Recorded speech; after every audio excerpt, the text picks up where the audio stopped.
Well, good morning, good afternoon, good evening, wherever you are. Welcome to another episode of The Serene View. And I'm Serene, your host. And today I have my favorite marketer. I could sit and listen to him for like all day. So join me in welcoming Hilton. Hilton, would you like to introduce yourself? Morning, Serene. It's an absolute pleasure to be here. Firstly, I've got to thank you for the marketing of this show. You managed to find such a youthful photograph of me. I have no idea where you found that photograph, but thank you so very much. And a delight to be here. Certainly hoping to have a great conversation with you and the guests that come on about my two favorite topics in the world, which is marketing and organizational culture, which are really two elements or two functions in an organization that I don't believe we often consider being a sort of superpower for each other. You know, that culture is this one remarkable element in every organization. And the organizations who do it well are able to reap incredible rewards from it, launch fantastic products, create this rabid fan base amongst their customers. And I would suggest, as much as marketing would like to take credit for all of that, often that's the result of their culture. So that's why for me, culture and marketing are like peas in a pod. And like I said, two of my favorite topics to talk about all day. I've got all day to talk about. Well, this is a very interesting discussion. And for those of you who have not, heard about the Serene View, I really bring on these guests to kind of have a discussion to look at different perspectives. And it's very interesting for me because my background is in human resource, it's HR. And corporate culture is HR domain. And so here comes this marketer who wants to take it and who wants to tell us that it is, a marketing superpower. So yes, go ahead, fire the first salvo. Why is it a marketing superpower again? So, Serene, let me be real clear. I am delighted with every HR colleague and every chief people officer who wants to lean into developing great culture. So, let me be really clear. This is a meal we can share. It's not a meal I want to take away. It's not a meal I would ever consider taking away from great people in HR. But I think the reality is, as a marketing person, I'm always struck by two imperatives that marketing has. One is growth. Ultimately, if marketing does its job correctly, an organization grows. It grows in terms of customers. It grows in terms of revenues. It grows in terms ultimately of profit. But in order to do that, it actually needs to get products out into the marketplace. It needs to invent new products where that's necessary. It needs to offer great customer service if that is what your business is about. And right now, that requires humans. That requires people. It requires creative people inside your organization to come up and actually create great products. It requires people at the front lines who talk to your customers day in and day out, being enthusiastic, being inspired, being wonderful in service. All of those things that require a human require, at least in my mind, a culture that allows them to be as successful as they can be, allows them to do what they were hired to do, and allows them to just be great extensions of the organization. That's why, for me, any marketer who can help the wonderful people that work in HR to create a wonderful culture are going to reap the benefits of that in the way that they deliver their products, in the way they deliver their services. I think, okay, let me put it this way to you, right? When you say it, it sounds to me like a great company would be able to sell its products easily. Therefore, a great company will find it easy to market its product. That's how it sounds like to me, right? And but before we go into the depths of it, I thought maybe you want to, define a couple of things, right? Like, what do you mean by culture, for example? Okay. Well, the great thing is culture. If you open Google, probably conveniently has 4,297 and counting definitions. So that's always helpful.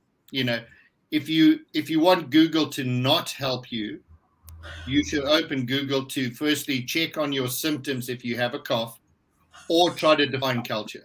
Those are two scenarios that for anybody watching, I would suggest Google is not an excellent resource. But in all seriousness, when people ask me to define culture, there's some classic and academic ways of defining it. The one classic way that I like, it's how organizations act, behave, and make decisions to fit in.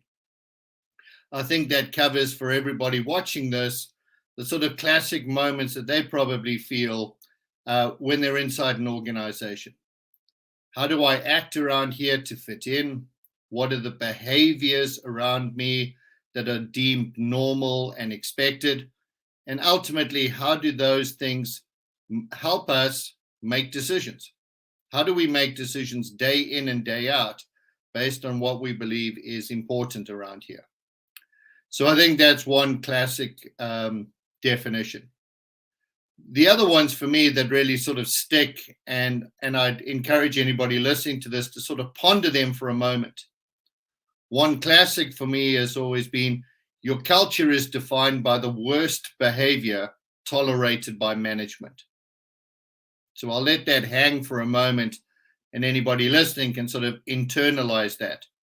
So a classic example would be, if your organization says, we don't tolerate sexism or racism or any kind of atrocious behavior like that, but we still continue to have a senior vice president who says terrible things and acts in a terrible way around his female employees.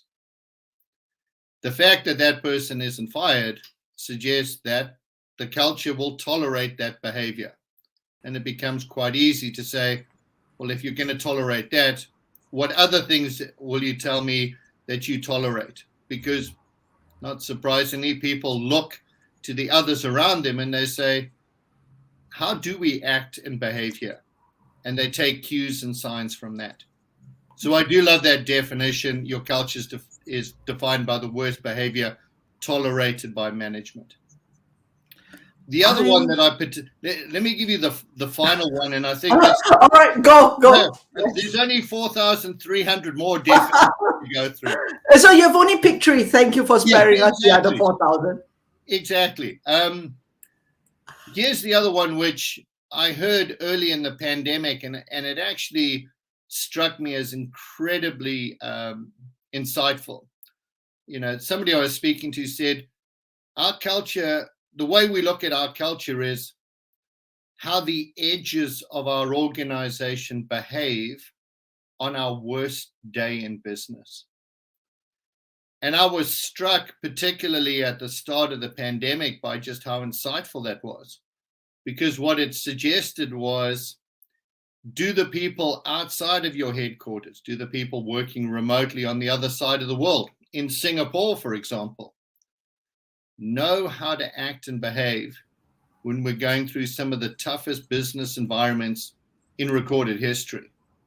So for me, that was a very elegant way of saying our culture and our people, regardless of where they are, regardless of the situation they're in, know how we would want to act and how we would want to behave. So that for me has been a recent addition to the 4,000 definitions. And it's probably one that will stick with me post-pandemic because I think it's so elegant. I was going to tell you that I totally agree with your definition of it being behavior. I find that, I think you said it this earlier, culture is how the organization actually behaves. And the reason I totally agree with this is because I often find culture defined in terms of values. Oh, our value, innovation, integrity, teamwork, those are our culture. And my challenge is then that, how do I know, right? Look, I'm looking at you, Hilton, and whether you are a person of high integrity or not, I wouldn't know. The same for me. But we see this in the way that, the way that organizations behave. Mhm. And I think one of the most powerful tools in that is storytelling. And Wai Yuan has come on to say this, right? That marketing is really good at this, right? That Mhm. marketing is really good at storytelling. And that's really something HR needs to do better. Because the only way to get out there and to get culture going is really that, right? Is to tell the stories of what we will tolerate and tell the stories of when we did fire. Mhm. And I agree with Warren, right? We are not doing a good enough job, right? From on a HR perspective, we're not doing a good enough job. Marketing does a much better job of that.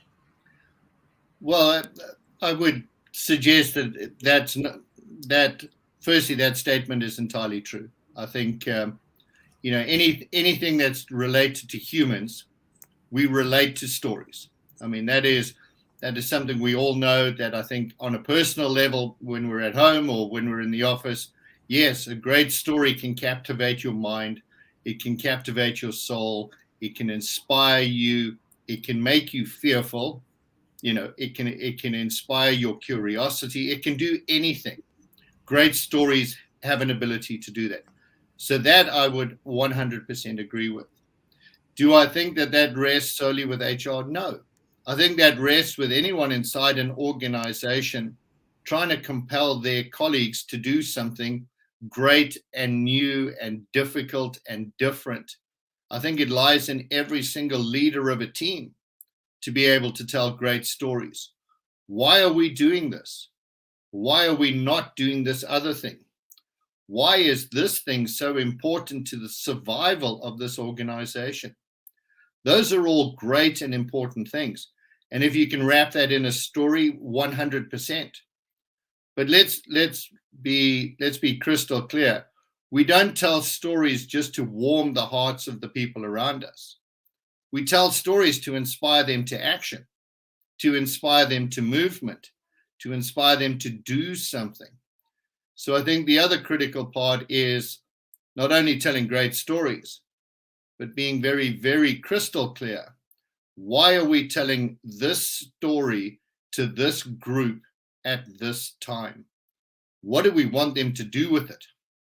And how do we hope that it will inspire great and amazing behavior after the story has ended?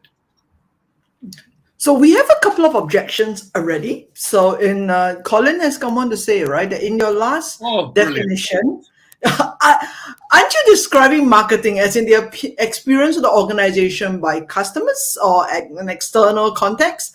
Whereas culture is really more about how people behave internally and the experience that the person has of the organization, within the organization. I presume that's what he meant.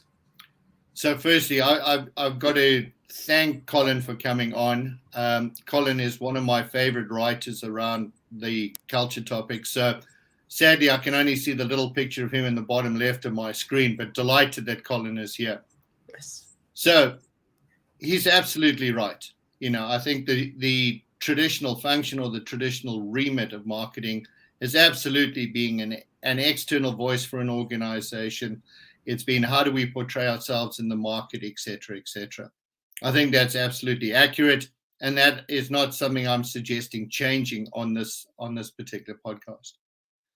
But what I would suggest is any marketer who doesn't recognize the role of culture to help them execute either the business plan or the marketing plans that they have set in motion is failing to capitalize on the biggest resource, literally, the biggest resource of passion, creativity, enthusiasm, and excitement that they have at their fingertips.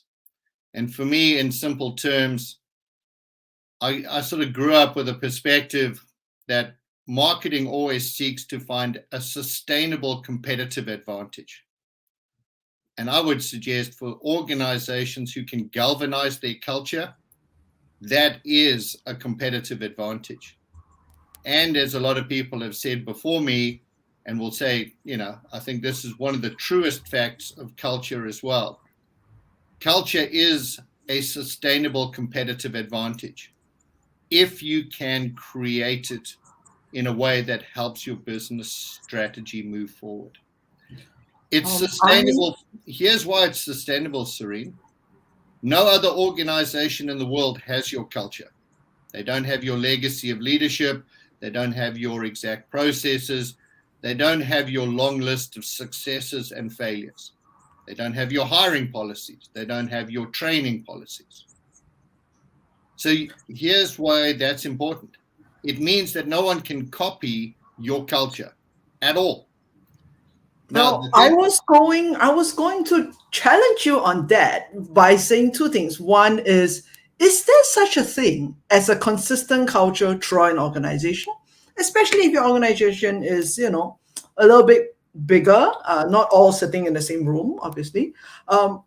Also, whether culture, never mind organizational culture, any culture is ever a static thing. We talk about it as if it's a table or a chair, but it's something that constantly morphs. 100%, and it should. So let me try to answer succinctly your two excellent questions. Is there such a thing as a consistent culture? Absolutely not. I think the great Dunbar would say, at 142 people, we know that sort of networks break down and communities splinter and fragment. So scientifically, we know there's a magic 142 number. But I think the reality is, for anybody who believes in this panacea of a homogenous global culture within an organization, I think they've never gotten on an aeroplane and traveled more than an hour away from where they live. That's just not a reality. We're talking, I'm in sunny Toronto, which is why I'm wearing this sweater. It's only -4 degrees here. You're in Singapore. Yes. We may work for the same organization, but the minute you step out of your front door, your entire world is entirely different to my entire world. And to think that in your 45-minute commute or your 5-minute walk to your dining room table where you work today, that your experience of the world and my experience of the world will be the same. So to think that our organizational culture will be the same even an hour away is a fallacy. So I think that notion is one that needs to get put to bed immediately. There are subcultures inside organizations, and those are natural and those occur all the time. So a homogenous global culture isn't a thing. The second thing, and you're absolutely right about culture morphing over time. Yes, it is, and yes, it should. Again, if you look at culture as a way of enabling your business strategy, your business strategy will evolve over time. It may not change radically, it may not need to, but it will certainly evolve over time. And your culture should evolve to take advantage of those opportunities. Because again, for me, in the simplest terms, your strategy sets the direction, your culture enables that direction to be met. And that I recognize for everyone listening, that's an overly simplistic view, but I do think it's a way of looking at the intersection of strategy and culture. Well, I have quite a few other questions, but actually there's a lot of comments coming in. So let's get to them first. Because my next question was going to be, right, which is like, look, it takes us years to build a culture, and you're telling me that we have to rebuild it every other month. Okay, but anyway, so this is from Tiffany. I know it says LinkedIn user, but it's from Tiffany Zamot. And it says, is the sharing of stories even tolerated in the workplace today? Or is it seen as time wasting and productivity killer? And how can we break that common myth? And which I think Warren has added on something which I thought quite interesting, which is that to your definition of culture, the stories have to be consistent with the existing behavior. And I put it this way, right? So it's a combination of two things. One, we kind of feel storytelling is useless, and what's the point of it? And then when we tell the stories, they're not even consistent with reality that I'm facing every day on Zoom. How bad can it get? Yeah. And I will throw in a third one, right? Which is, what if it is aspirational, right? Because a lot of these stories are what we hope people will do. to be very blunt, right? Yeah. So what do you think about all these? Well, firstly, I'm going to say, I'm a little saddened that people would suggest that telling stories or trying to motivate your teams is a waste of time. You know, uh, I look at stories not as what they are, but what they're intended to do, their purpose. Why do we tell stories to each other? Why do we tell stories to our kids at bedtime? Why do we tell stories to our friends when we meet them at the bar? And I can't wait for that moment to happen when we're all actually able to get together and have a pint. Why do we tell stories to each other? We tell stories to each other to lift our spirits, to, suggest a moral imperative, to make a point, to inspire, to get our people to think about different opportunities, different possibilities, different futures. To me, that's why you tell stories. You don't tell them because you've got nothing else to do with your time. So I would suggest that for anybody who faces an environment where telling stories is seen as a productivity waste, ask the people who think it's a waste why I'm telling these stories, what I'm hoping to motivate in the team around me. Why do I believe they need to hear this story at this time? And what am I hoping to achieve? I think framing it like that is important. I think to the other question about existing behaviors, I think again this is a classic moment of the typical cynicism or skepticism that employees have between words written on a wall and actions they see all around them. I mean, if there is a classic chasm between fiction and reality in many organizations, that's what it is that organizations will spend a lot of time writing a set of values, which is an important exercise. I don't want to suggest it's not an important exercise, but it's about 30% of the way down the road. Writing those values and then not living up to them has been an inherent waste of your time. Writing those values and not being crystal clear about the associated behaviors of those values, Serene, to your earlier point, again, is just throwing out a word into the ether and hoping that a woman in Singapore and a man in Toronto have the same definition of trust or integrity or curiosity or whatever word is up on your list of values. Can I interrupt you there and say this, okay, which is I often feel, and maybe this is the cynic in me, but I often agree with Wayan's next comment, which is a toxic culture can be a marketing superpower. And I've often found organizations to prioritize the bottom line, the top line, whatever it is, but basically to prioritize the marketing to the extent that, it doesn't matter what our culture is, right? I will not name names, but there are companies, well known for squeezing their employees so that they can give you the best price. Mm-hmm. And that is an extremely toxic culture that is very well celebrated. And they are, some of the largest companies in the world, right? Oh, yeah. And so what is, So, this may be a moment where I sort of go off piste, and actually, somewhat ironically, was writing a post at the weekend about all the qualifiers we put in front of the word culture. We put words like good, bad, poor, sales, toxic in front of the word culture with a sort of carte blanche of this is a good thing or this is a bad thing.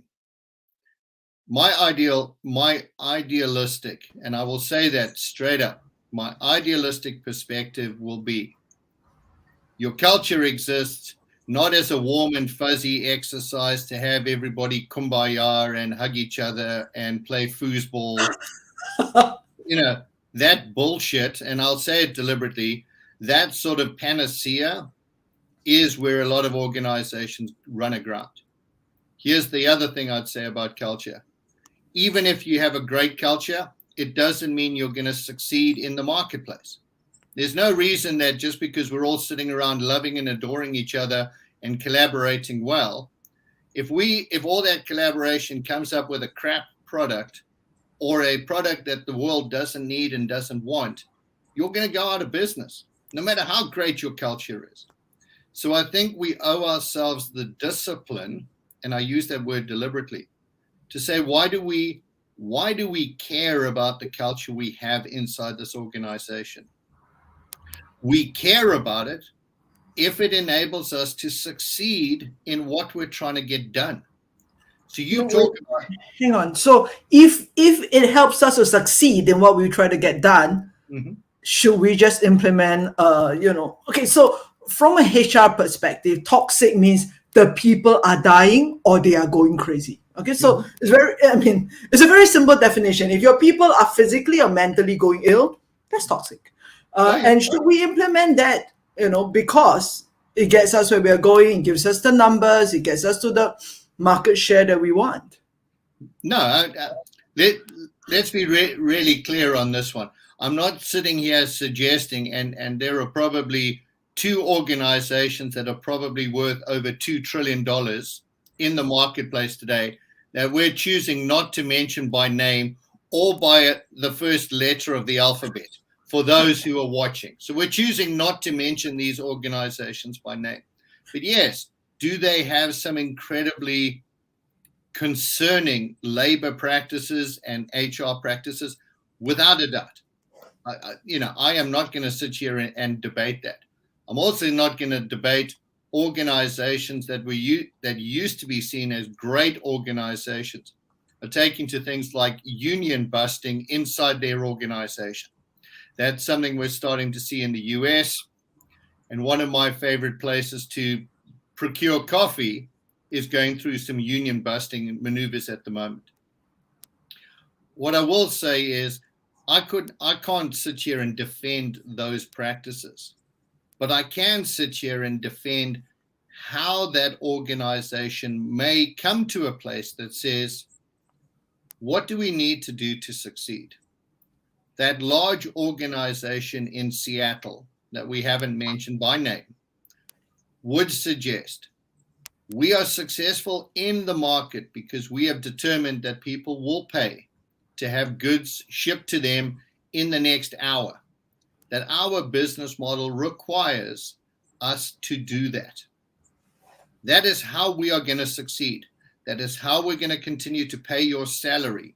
That is how we're going to continue to have wonderful stock and share growth that allows your retirement to be paid for by the fact that you worked at this organization for a decade.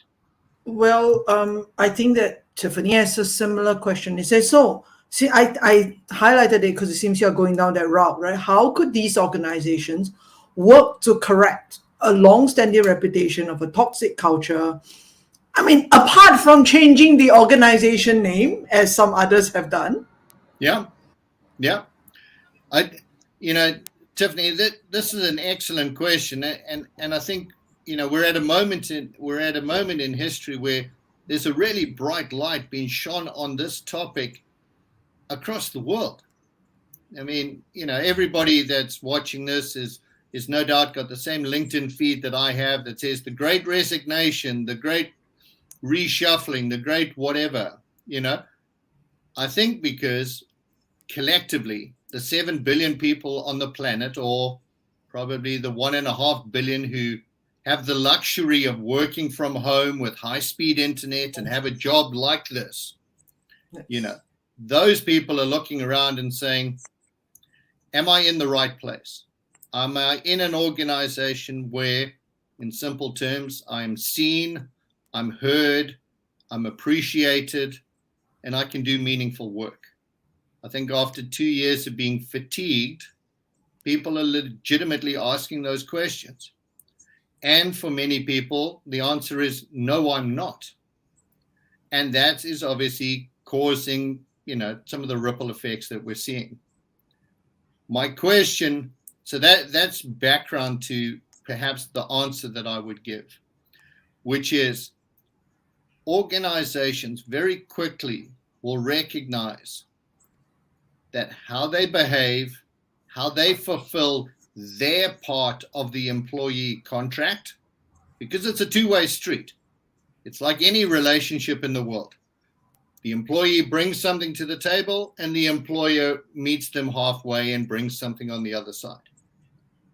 If that isn't a respectful two-way street where both sides are getting what they want and what they need, then it's absolutely time to move on. And organizations will recognize and see that if the greatest people are moving on and they're unable to fill them, then they fundamentally need to do something different. Well, Colin has this was a comment a little while back, and he's saying that they agree that they're two sides of the same coin, right? HR and marketing, that is, and I love this comment, right? Accepting that culture is a thing, because his next comment is maybe it's not about setting the culture, but setting the climate, right? Setting the kind of the general weather rather than how would I put it? Setting the climate rather than deciding the weather is the way I'll put it. I'm not sure if Colin, correct me if I'm like putting words into your mouth, but beyond what he was saying, it says HR and marketing should be aligned, and marketing should also be involved in internal comms, because as Tiffany says, good practices often require good marketing as well. Like good internal practices require good marketing. HR needs the help of marketers, is what I think they're trying to say. Well, firstly, thank you to both, and you got a thumbs up emoji from Colin. So you weren't putting words in his mouth. You were no. This is previous in response to you wanting to have a pint with him, Colin. I'll have a pint with you too. Yes, but go on. Sorry. Well, I'm certainly looking forward to that as soon as we can make that happen. No. He says I've got it. Okay, thank you, Colin. Go on. So the short answer is, why does marketing do what it does, and why does HR do what it does? And in its simplest terms, what we're trying to do is create an environment where we're making behavioral change. I mean, ultimately, I don't market for the opportunity to spend lots of money from my organization. I market in order to create an environment where people will behave positively to the products and services I put out there. They will go out and buy them.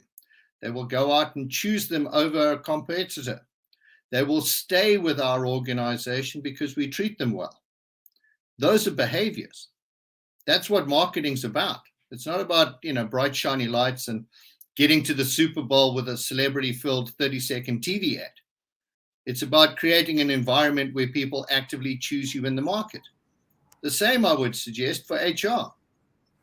We're trying to create a slew of behaviors inside this organization where we can make great products, where we can collaborate effectively and efficiently, where we can do what we say we're going to do.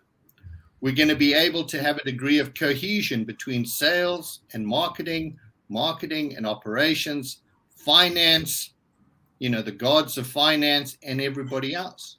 We are ultimately trying to create a set of behaviors that allow us to be successful.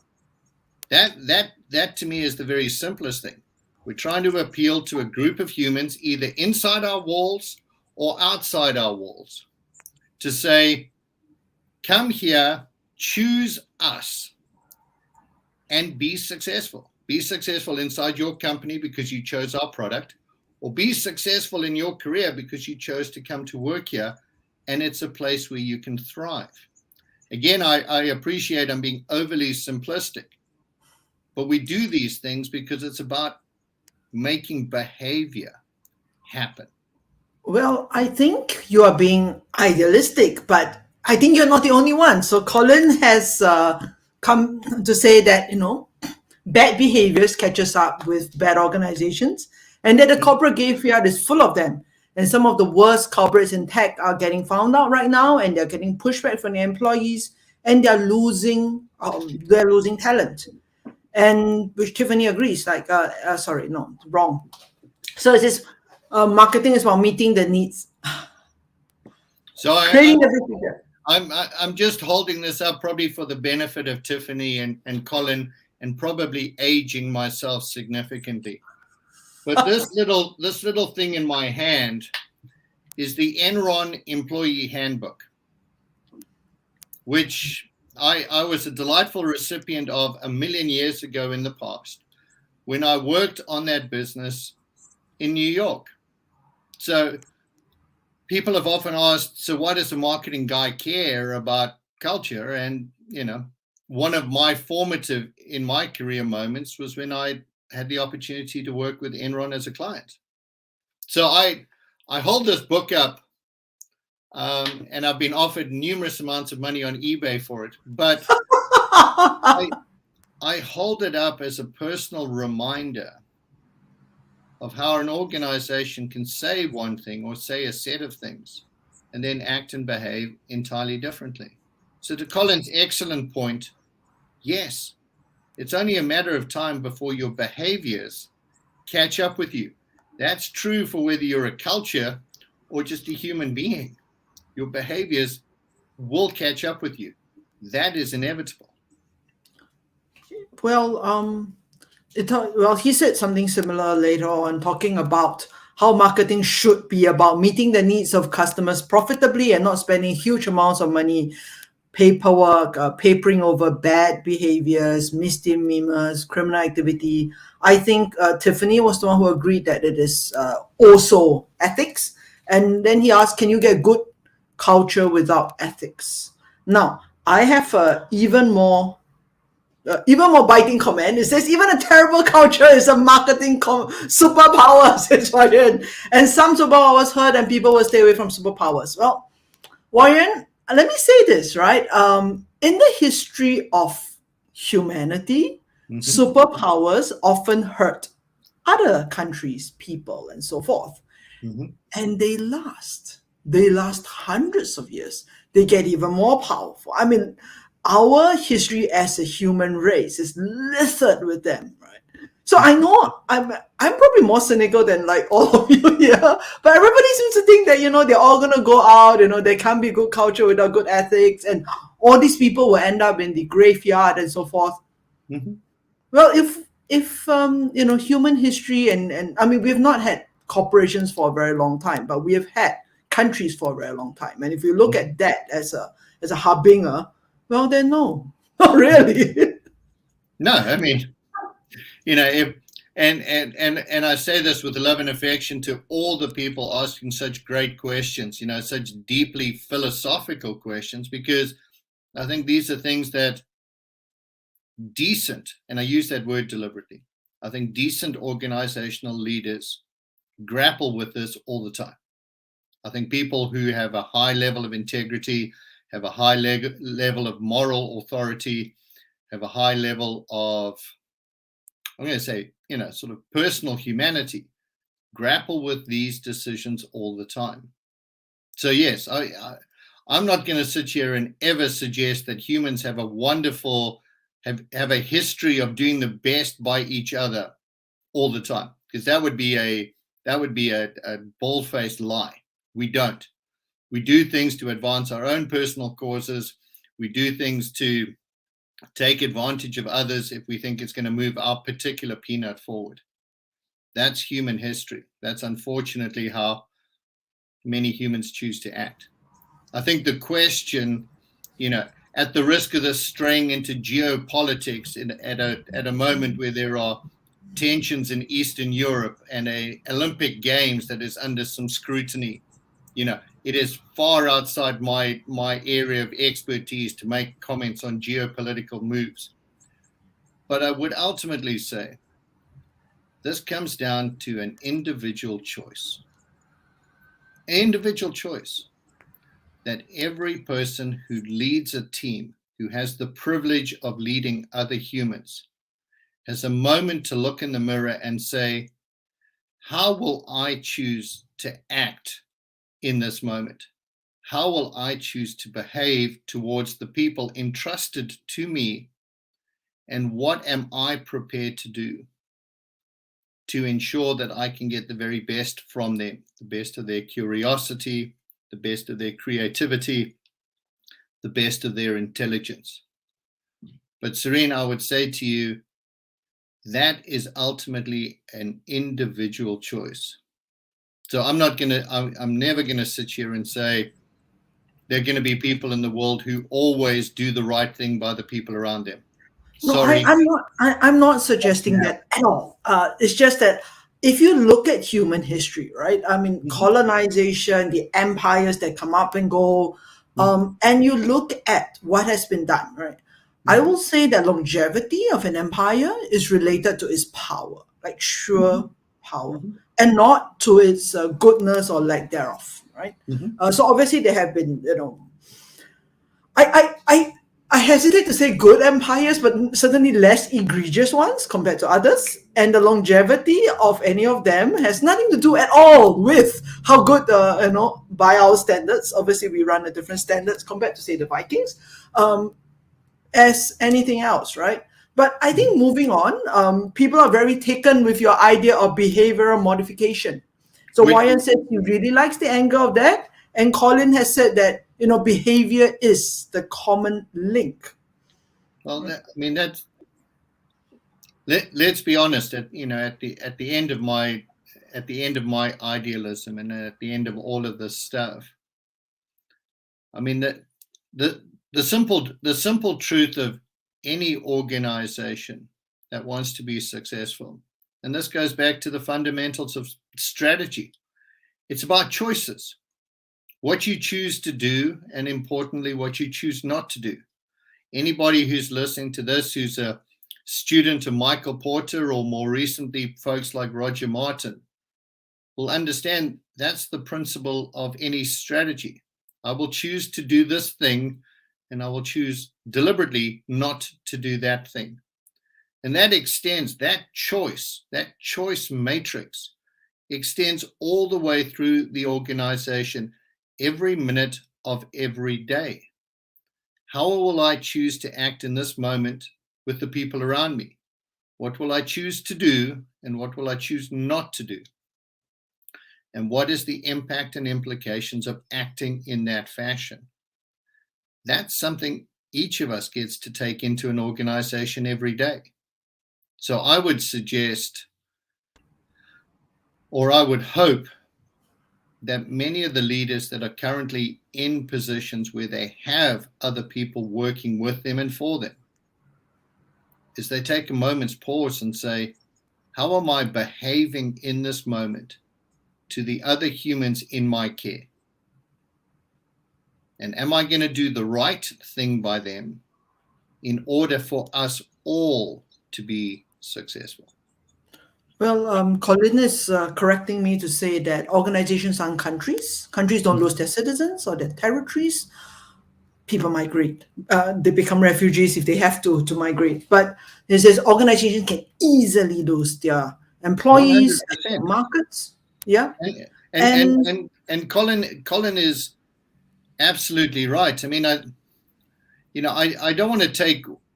I'm going to take one organization, and I hope people don't see this as a.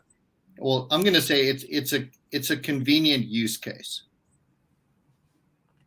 Microsoft, perhaps to me, is the greatest example of an organization that was particularly successful at a period in history, both societal and human history, where acting and behaving in a certain way got them to the very pinnacle of business success.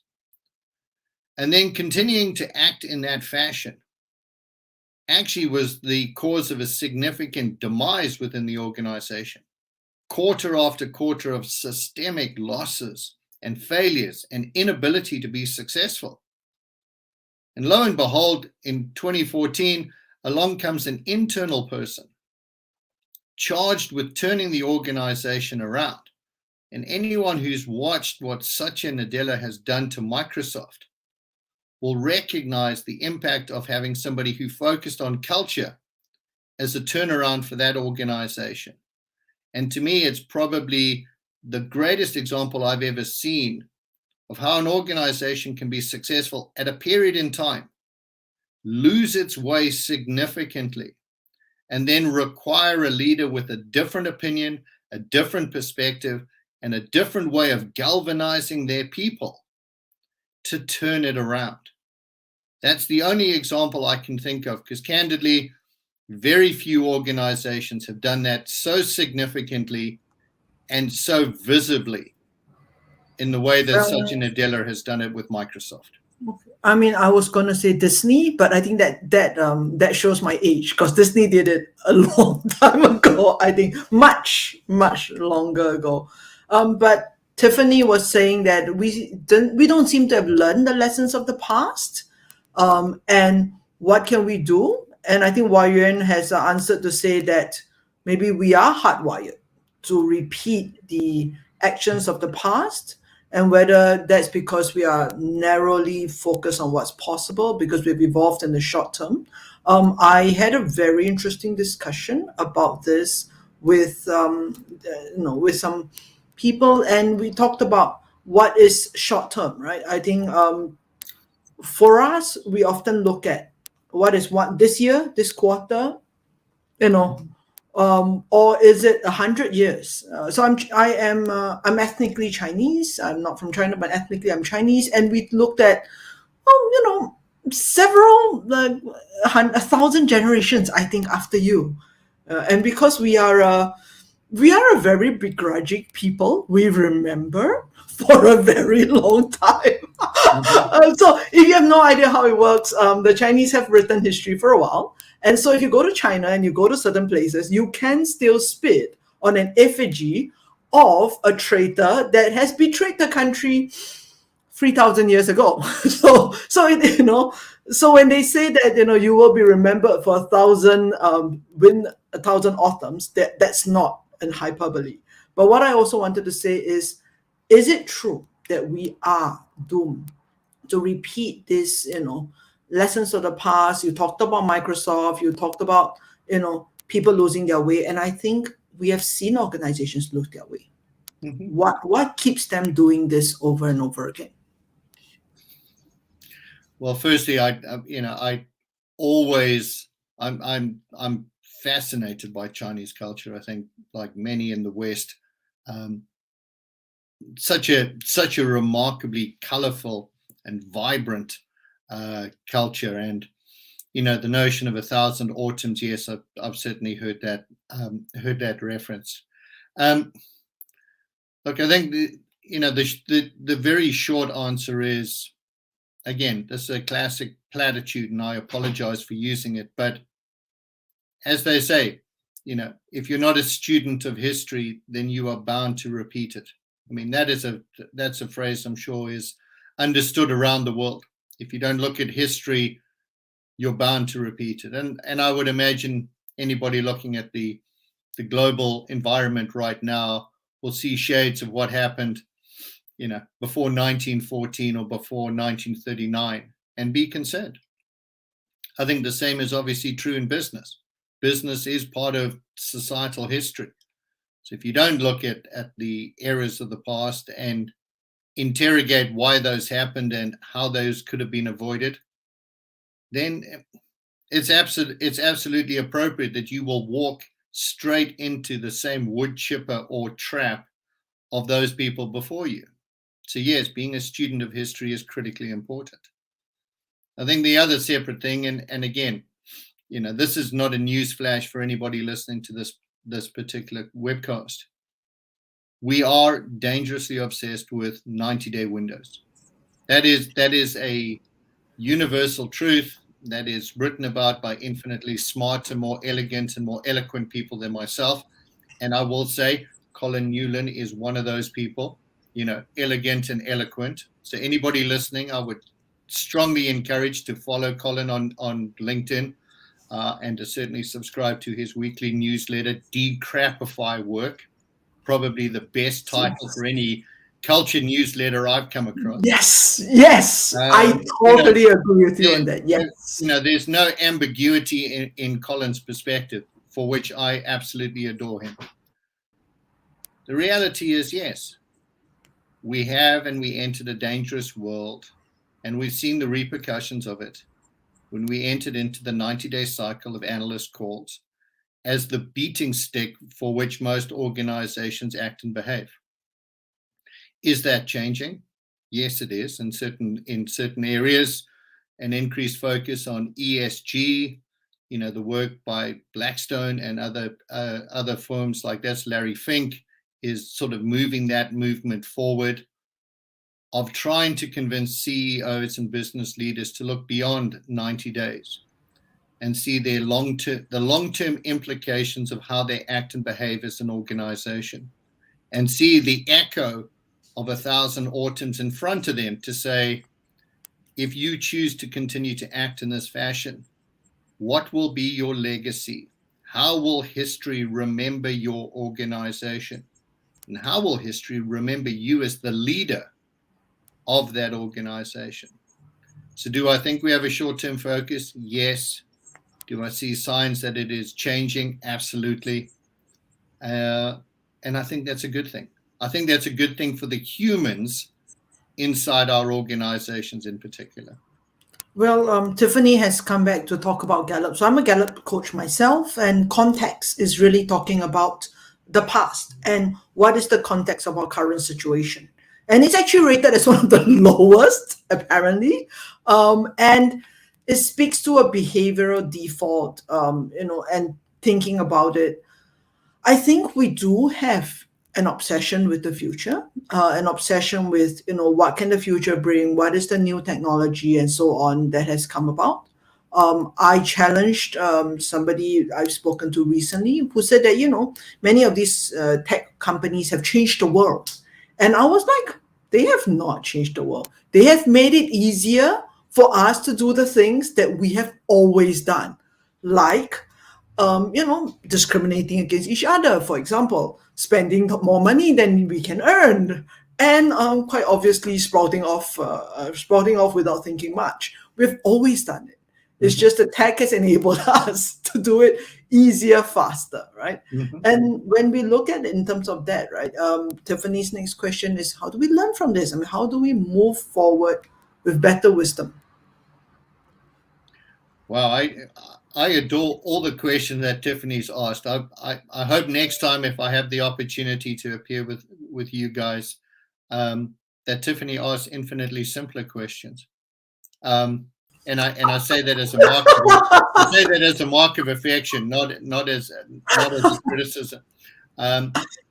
She has another question that I skipped because I'm not sure whether you want to answer it. Where No. way ago, talking about you were saying about 30%. I will ask you that as the next follow-up question today. So please carry on. Yes, I think Tiffany's question is a brilliant and gorgeous one, and I am genuinely thankful that she asked it. Yes, I think ignoring context and ignoring history, you're only fooling yourself.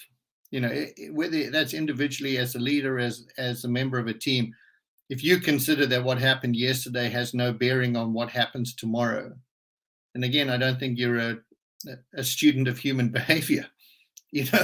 Context is a powerful motivator for good and a powerful motivator for bad.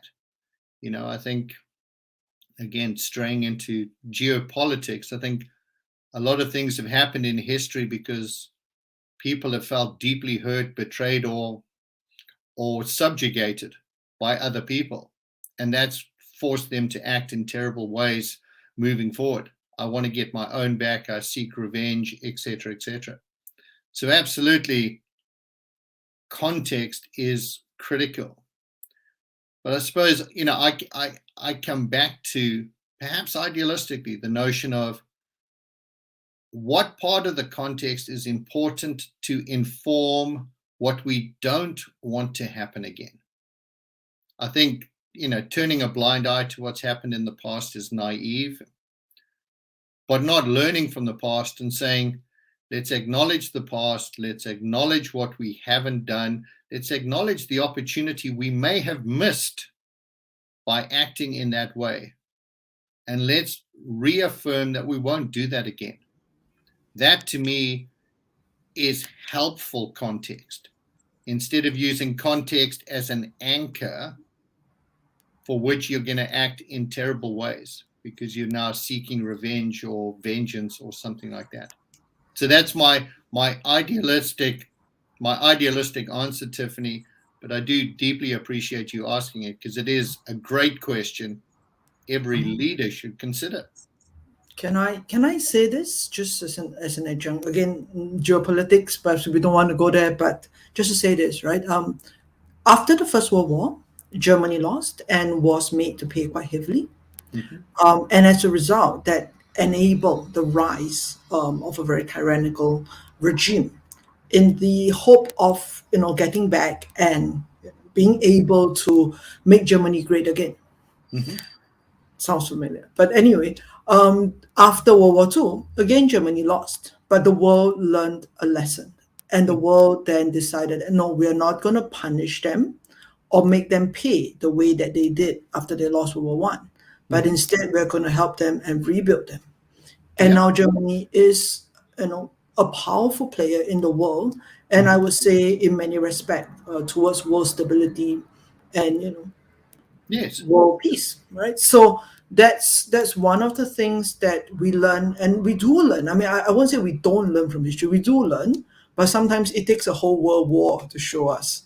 So But I was going to give you another tough question from Tiffany. She says, "What is the 30% that comes before writing the values, and where does marketing enter the discussion about culture?" damn it, I thought we were going to continue to talk about the benefit of the Marshall Plan and the start of the Cold War and the division between Western and Eastern Europe. Okay, so we're not going down that particular path. Okay. No, you can. Like, please go No, ahead. no, no, Finishing that first. Yes. no. Serene, I think kudos to you because I think that is a excellent example of learning from the past, recognizing that behaviors in the past are not advantageous and do not help and actually create larger problems for us moving forward. So I do think that's an elegant example, and I do think there's lessons to be learned for organizational leaders in exactly that context. We tried this in the past, and look what happened. How can we avoid doing that? And I think that's the classic reason that organizations enter into things like scenario planning. Where are we today? What are the possible futures ahead of us? What needs to be true for those futures to occur? And what can we do to ensure that we are ready and prepared for those? Because we've considered the various alternate futures that sit in front of us. So I think a great example. Now back to another tough question from Tiffany. What's the 30% that comes before writing the values, and when does marketing enter the discussion?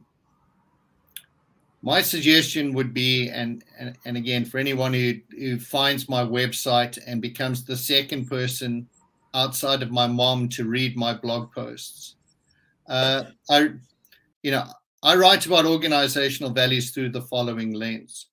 I would contend that your organizational values is a great opportunity to create a moment of true differentiation between your organization and any other organization that you seek to compete with. If your values are intended to guide your behaviors and intended to guide what you believe will make you successful, why would you choose to have a set of values that are identical to everybody else that you compete with in the market? So, because they're an easy punching bag, I would encourage anybody watching this to go and look at the values of any bank in the region in which you live. And I will almost guarantee that all of them on their websites will use the word trust and integrity or words like that. Are those differentiated words? No, of course they're not. And I would argue anybody who puts up something so abundantly obvious like trust and you're a bank, isn't that stating the obvious? You can trust us with your money.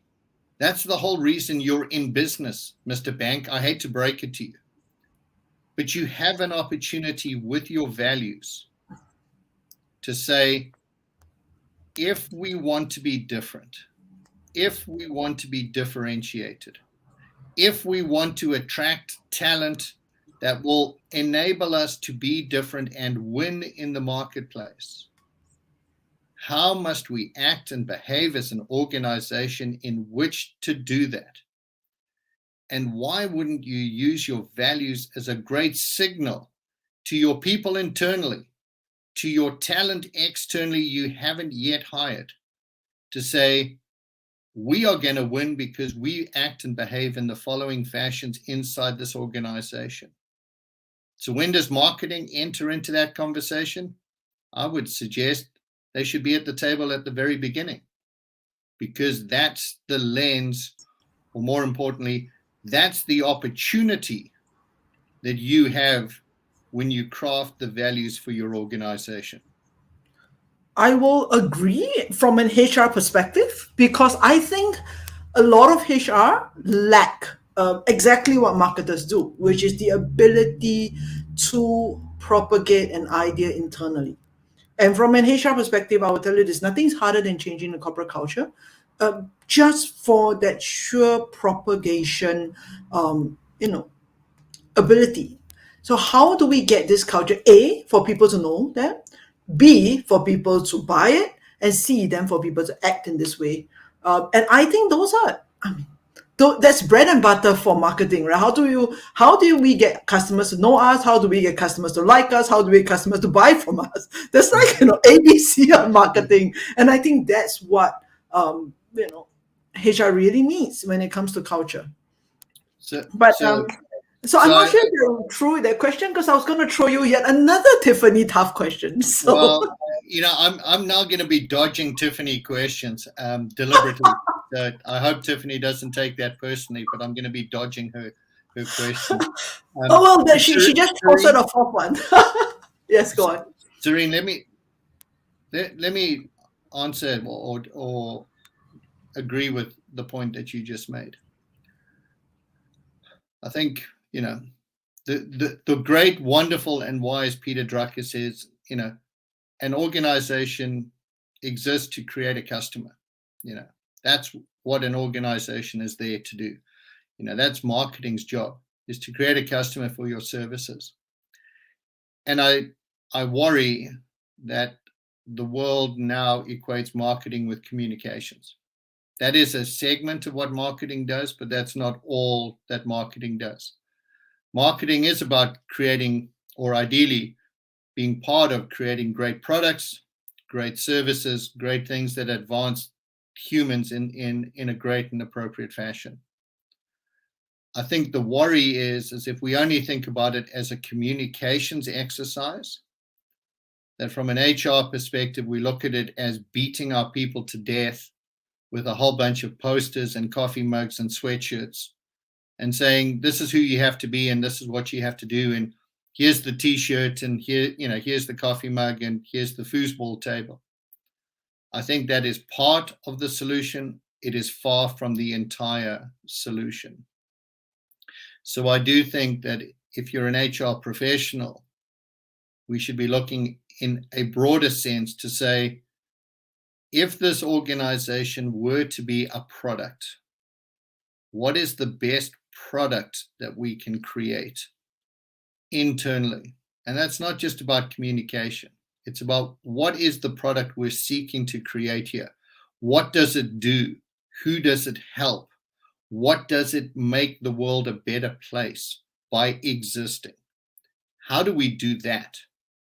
And how do we create that environment internally? So that's not just about communications. That's about looking at what we do as an organization, why it's meaningful and important, and using that as the starting point, and then communicate the hell out of it. But to sit and think that it's only an exercise in communication means that all we'll ever do is bash people to death with coffee mugs and posters. And I think that is an opportunity missed by many organizations. I completely agree with you. I think no HR or even marketing person can sell a bad organization, because unlike in the marketplace where it's covet emptor and there is a information gap between the buyer and the seller, in an organization, if I'm in the organization, I know what it's like, and no amount of marketing is going to tell me otherwise. from something that I see every day. Yeah, Right? And I completely agree with you on that. well, So which actually leads me to this question. I mean, that was the one I tried to field you just now, which is, what can we do, right? There's so much information overload, and so what can we do to navigate all of this and cut through all the marketing BS, right? I'm not sure if this is the same answer as what you've just given, which is first have a good product, or whether you have a more marketing erudite BS. answer. Marketing BS. Tell me that doesn't exist. Tell me that doesn't exist. Look, it's a great. It's like there's no HR policy, right? So there's such thing as HR policies. Serene, look, this is a great question. I'm not sure it's directly to the conversation we're having. Truth be told, and I don't know the answer to this. I know the answer, at a personal level, I suppose, and that's perhaps the only thing that I can provide. Is how an organization, how it behaves, the same as what it says. I'll give you a personal example, and maybe this it won't answer the question. It won't answer the question, but it goes back to why I think it's so important for marketing and HR to be the two sides of the same coin. My wife and I ordered a new washer and dryer in the midst of the pandemic, and I've written about this in one of my blog posts. And I think I titled it, "Are you an organization of possibility or an organization of policy?" And the story is quite simple. We ordered a washer and dryer. It required the company we were buying the new product from to take the old product away. On the day of delivery, the people came and they tried to take our old washer and dryer away. Not successfully. And while I was on the phone at the back of my house, talking to their customer service representative, I heard the sound of their delivery truck driving down, leaving our house and driving down the road. I went back to the front of our house and discovered our old washing machine lying in the middle of our lawn, left there by the delivery people who were supposed to take it. And I had a moment, because I was on the line with the customer service representative, to ask, as my teenage daughters would say, WTF. And their response was quite simply, well, it's our policy that X, Y, and Z. And I sat and, this went on for 2 weeks with the same organization because we bought the washer and dryer from them. But the third time a driver came from that organization, he didn't act according to the hard line of the policy. He said, I have a customer in front of me with a legitimate need who just wants the old washer that he's paid for to be removed. And it struck me in that moment, as it does customers around the world every minute of every day. How is this policy, how is this rigid adherence to your policy helping your customers or not? And perhaps the greatest example in the world is Zappos, of an organization who gives autonomy to their people to solve the challenges of their customers in a way that they determine is most appropriate. So think about that for a moment. What am I doing to help my customers at a moment, the people who ensure our business continues to succeed? And Zappos has a way of doing it that's unlike any other organization in the world. And I would suggest at the core of it, it's because that's how their culture has evolved to actually make that a priority. There are other examples, great examples. Southwest Airlines is another one whose customer service ethic is grounded in their culture.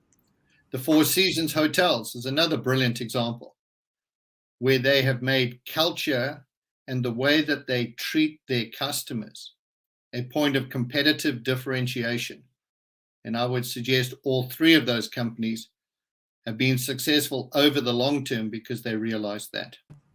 So, Tiffany, I'm not sure that answered your question, but I would suggest the difference between what a company says and what a company does is the first and easiest way to cut through the bullshit.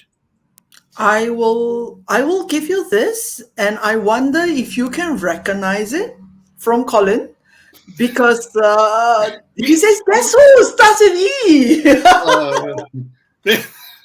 Yeah, Is it? yeah, does it no, ring a hold bell? on. Let me see if it's on page 6 of the little book in front of me. No, show it to us. Show it to us. Flip it around and show it to us. No, show us page 6, and we all want to see Yeah, whether it is actually on page 6. you know, Serene, when you asked if I'd like to spend some time with you on a Thursday morning, and I was delighted by the invitation. Thank you again. I didn't realize that we'd have people from the UK testing me. I didn't realize that this was going to be like a high school test and a sort of diploma. But I thank Colin very much for stepping in so eloquently to do it. Yes. Well, he says that it's worse than BS. They equate marketing with lying, and also that beating people to death with marks and posters are just collateral damage. Yes. Sadly, yes, and again, Yes. I think the thing is, organizations make choices around these things. It's easy to print up posters and it's easy to get a whole bunch of mugs. Yeah, that's easy, and I'm not suggesting it doesn't have its place, but I would suggest that the place of those things is probably number 396 or 97 on the list of what are we doing to create an environment around us where our people can thrive and bring the very best of their skills and talents to the fore. That's not through another t-shirt, and that's not through being beaten to death with coffee mugs, which I hasten to add, I believe is illegal in most, not all countries around the world. Well, no, Warren thinks it's a brilliant. It's brilliant. It's collateral damage, and actually, I agree, because I often see this in HR. Right, yet another EDM, yet another poster, yet another, I don't know, another employee bonding session that we all get together and build teamwork. Yeah, and then I think, as many of us have experienced, it's 45 minutes later you go back to the same reality, and that kumbaya meeting or that free muffin or that free t-shirt just becomes an artifact. It's not about the behaviors again. And look, people like Edgar Schein have done an infinitely more elegant way of defining those things. Yes, a t-shirt and a coffee mug is an artifact, but it is not the underlying behaviors, the tacit assumptions that are made inside an organization about how we behave and how we make decisions.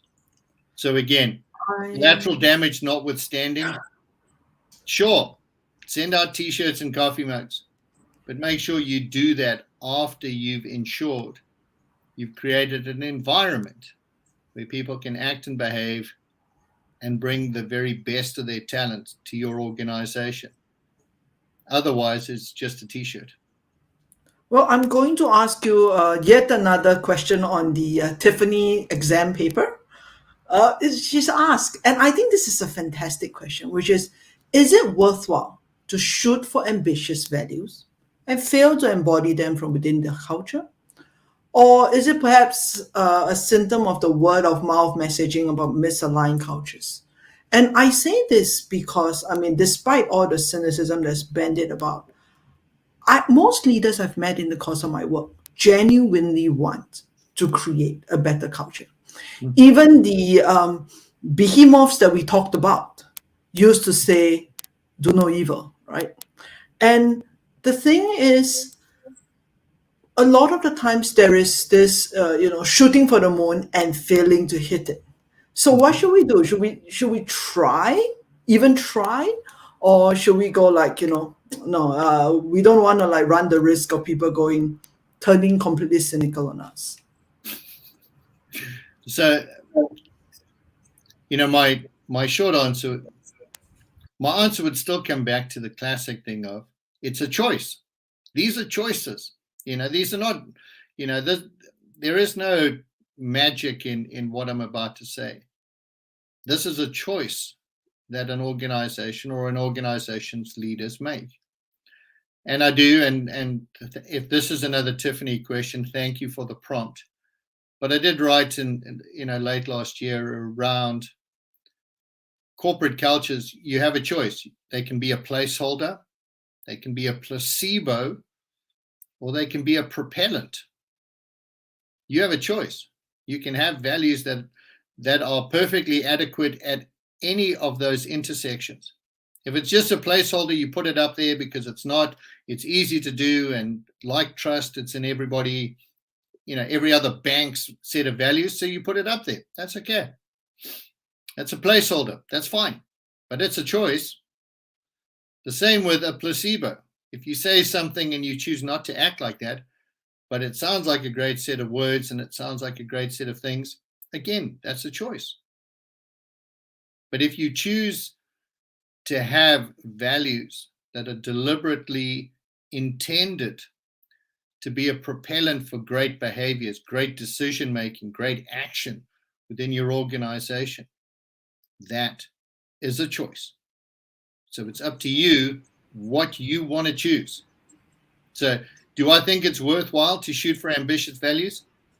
I think after sort of 75 minutes together, you probably know what I think on that topic. But it is a choice.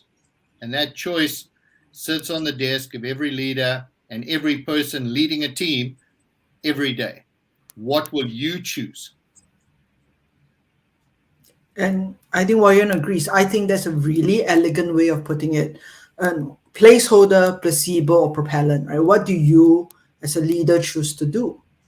And yet another Tiffany question. I've asked them to throw their last questions in Okay. so, to spare you more. Sadly, I do have a series of meetings to attend. Yes. But Serena, I must thank you. I could do this for hours, and Yes. and certainly the audience is nothing short of fantastic. I wish they would ask easier questions. Well, I mean, a final comment. I'll spare you the question, but a final comment from Tiffany. It says, first, what a stimulating conversation this has been, Hilton. Secondly, it's been her pleasure, Tiffany's pleasure, to throw you questions and have you elegantly and eloquently dodge them. I'm the father of 2 teenage daughters. I spend my days dodging hard questions from 2 passionate and empowered and brilliant women.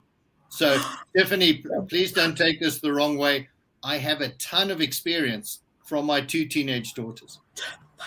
Yes, and so here's to more fun and playful times like these. I'm not sure if anyone else wants to add in. I mean, this is the last question from Tiffany. What if people feel like they have no agency, because choice is agency? And what if, can we nudge them along with some clever marketing? Well, I will spare Hilton this by simply saying this, which is, I think if leaders, especially leaders in positions of power, feel they have no agency, that is probably one of the strongest indicators of a toxic culture. And if you are a leader in that position, then I would say perhaps it's time to consider the great reshuffle. So think about a place where, I guess, a place where you can thrive as a person, as a leader. And I mean, I've been in HR all my life, and I will put it this way, right? Which is, until the day that people choose not to put up with bad companies, we are always going to have bad companies with us. And ultimately, I won't say this for every country. I know there are countries where unemployment is 30-40%, and any job is a precious one, and so forth.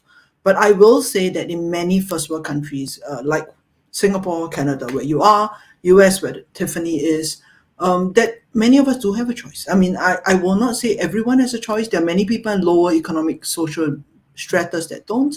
But as business leaders, I think we do have a choice.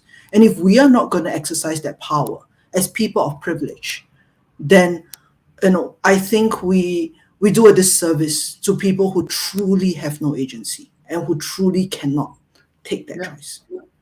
So Serena, elegant point, very well made, and I can't disagree with anything that you said. I think the one point about agency, and I think this sits with all of us. Agency has a requirement for accountability. I think anybody who seeks agency but doesn't want accountability is wanting their cake and eat it. So I absolutely agree that there are environments for which agency is not something that is given lightly. But for anybody who suggests they have no agency, I would suggest they have an opportunity to look around them and say, what in the sphere of my control, the things I can control, and at the risk of sounding like a stoic, that is the only thing to put our attention and energies to. What can I control? What is the loci of control I have around me? And can I take full and abundant accountability for those things? Because my suggestion to you, in any organization, if you're able to take full accountability for what you are being held responsible for,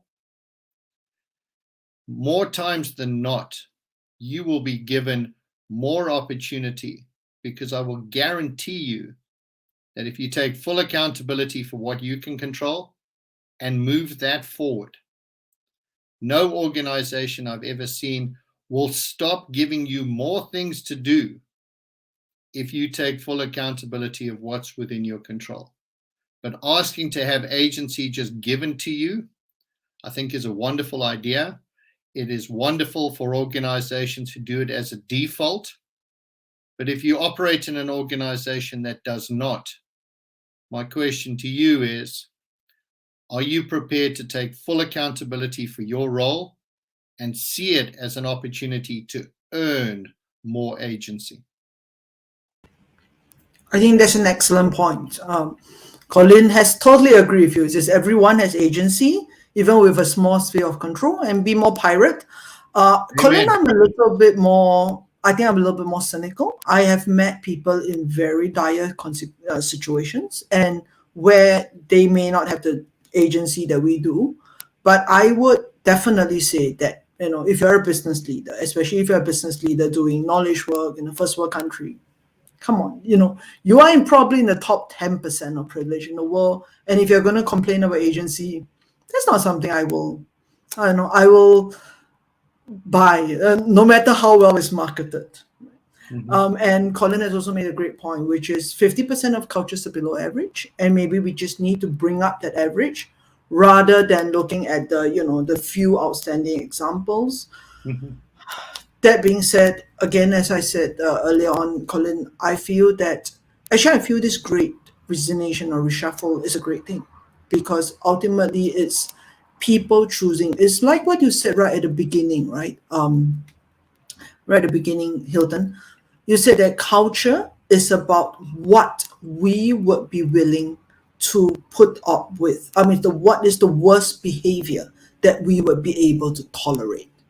And I think that is the same of the world's workforce. What is the worst behavior that we will be able to tolerate? And if we have the privilege to make a choice, then I think we owe it to those who don't to make that choice and to say, no, we will not tolerate this from your organizations. Oh, I can always choose my behavior. It's hard, but it's possible. How you choose to show up. I mean, you can Yes. choose to, and again, there's a lesson from my teenage daughters every day. How do you choose to show up? Again, Serena, I know you have to go. So one last word of wisdom before we close for the day. What would you like to say? Wow, I hadn't actually prepared for a word of wisdom. I think if I leave anybody who's watching this with one thought, it would be, your culture is a competitive advantage for your organization. And it's not something solely led or dictated by the people at the top of the food chain.